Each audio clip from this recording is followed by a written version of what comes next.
देखिए 2022 में एक गठबंधन बना और उस गठबंधन का रिजल्ट ये रहा कि 47 से 111 सीटें समाजवादी पार्टी को गठबंधन मिली और 34% के ऊपर का वोट प्रतिशत मिला। और वो मिलने के बाद अखिलेश जी ने ये मान लिया कि वो पूरा वोट उनका है। उन्होंने सिरे से ओम प्रकाश राजभर जी, जयंत चौधरी जी, कृष्णा पटेल जी, केशव देव मौर्य जी, संजय चौहान जी सबको नकार दिया। तो ये वोट जो समाहित हुआ उनके पास 111 सीट्स के रूप में, वो इन सब की मेहनत का रिजल्ट था। और धीमे धीमे सब अलग होते चले गए। अपना दल सबसे ज्यादा दूरी तक समाजवादी पार्टी के साथ चलने की मुहिम को लेकर के साथ चला था। और अचानक से आप सभी ने देखा कि एक प्रेस कॉन्फ्रेंस के माध्यम से हमको भी पता चला कि हम गठबंधन में थे ही नहीं। तो ऐसे में क्या करते? ऐसे में हमको रास्ता दिखा पीडीएम और हमने जन भावनाओं को ध्यान में रखते हुए उसको अपनाया। तो क्या लग रहा है कि पीडीएम जो है, आप लोग भी जानते हैं, आपकी कल प्रेस कॉन्फ्रेंस में भी कहा गया कि 90% माइनॉरिटी वोट बैंक सीधा सीधा समाजवादी पार्टी को मिल रहा है और अब आप खाली नाम बदल के आ रहे हैं, लेकिन जो वोट बैंक है उसको अपने में कैसे करेंगे और क्या जरूरत पड़ी इस एम को ऐड करने की? क्या वहां पे भी मुसलमानों का नाम लिया जा रहा है? अखिलेश यादव भी दावेदारी कर रहे हैं कि हमारा डेलीगेशन हो या कोई मामला हो उसमें सबसे पहले समाजवादी पार्टी लोगों के लिए पहुंचती है। देखिए अभी जो वर्तमान परिस्थितियां हैं उसमें अगर आप देखें, सबसे ज्यादा जो सामाजिक समुदाय हैं जिनका शोषण हो रहा है, दमन हो रहा है, वो पिछड़े समाज की कुछ जातियां हैं, दलित हैं और मुसलमान हैं।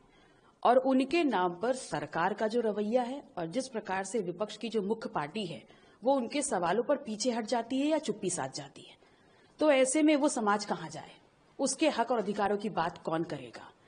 तो अगर हम उनका वोट ले रहे हैं तो उनके हक और अधिकारों पे, उनके दमन पे, उनके साथ हो रहे अन्याय पे हमें आगे खड़ा होना पड़ेगा।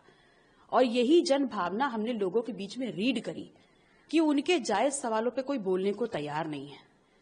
तो अगर भावना जो लोगों की है और वो चाहते हैं कोई उनके लिए आगे बढ़े, तो हमने उन जन भावनाओं का सम्मान किया है और एक नया विकल्प दिया है। और पूरी उम्मीद नहीं, हमें पूरा मतलब विश्वास है इस बात का कि जनता हमारा साथ देगी।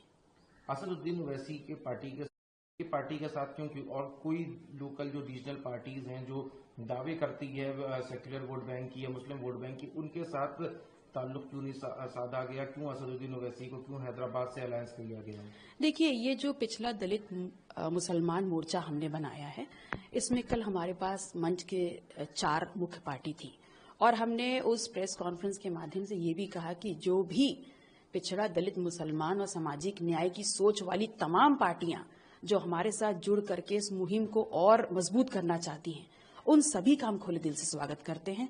कल तो आगाज हुआ है और लगातार हम सभी पार्टियों को और भी पार्टियों को अपने साथ जोड़ करके सभी की बात को उठाएंगे और मजबूती से लड़ेंगे।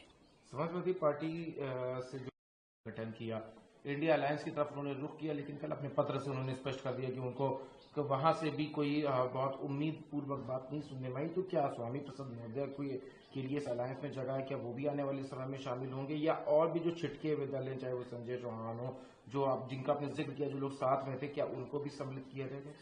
देखिए स्वामी प्रसाद मौर्य जी एक बहुत कद्दावर नेता हैं, बहुत अनुभव है उनका। सामाजिक न्याय की एक लंबी लड़ाई उन्होंने लड़ी है और ऐसे में हमें पता चला कि उन्होंने 2 सीट्स डिक्लेयर की हैं। तो सबसे पहले तो हम उनको क्या इनवाइट करेंगे, वो तो हैं ही हमारे साथ। और रही बात जो सीटें उन्होंने डिक्लेयर करी हैं, वहां वो चाहेंगे तो हम प्रचार करेंगे, वो चाहेंगे तो हम वहां बैठ करके उनका साथ देंगे। वो बड़े हैं, वो जो भी निर्णय लेंगे हम उनका स्वागत करेंगे। आपके साथ तो नहीं शामिल हैं? देखिए उनकी व्यस्तता थी जिस कारण वो शामिल नहीं हो पाए, लेकिन हमारे हर निर्णय और हमारे साथ को उन्होंने कभी नहीं नकारा। इस पीडीएम में कब शामिल हो रहे हैं? बहुत जल्द। बहुत जल्द शामिल।